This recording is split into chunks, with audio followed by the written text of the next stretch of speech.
Add noise in Apple Motion. You can find the add noise filter here on the filters, stylize, add noise. Add noise filter adds a noise effect on your layer.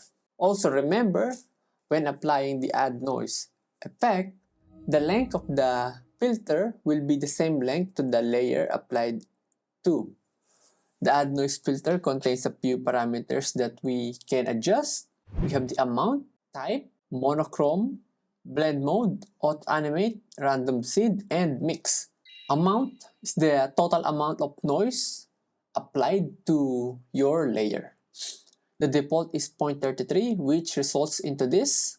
And at 1, like this, let's reset that. The add noise filter contains a few types that you can change. We have the white noise, which is currently applied. We have a TB static, so there's a difference between the two of them. Let's take a look closer.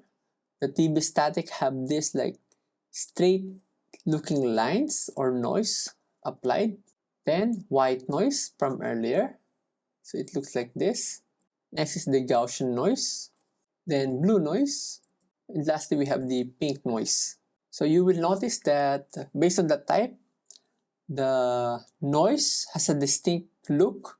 The pink noise has this pinkish tone, blue noise have this, and the Gaussian noise have this.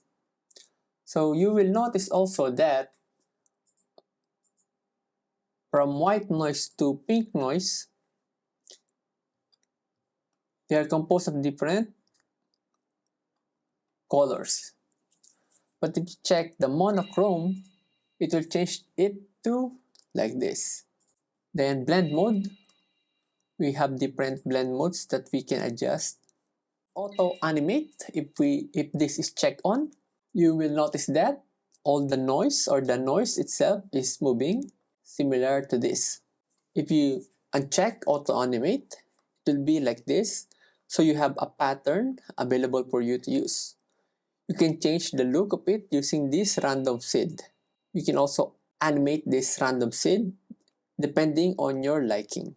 Lastly, mix is the percentage between the blending of your layer and the filter itself. When using the add noise filter, I recommend to set your amount to around 0.03 and then change to Gaussian noise. So that's how to use the add noise effect in Apple Motion.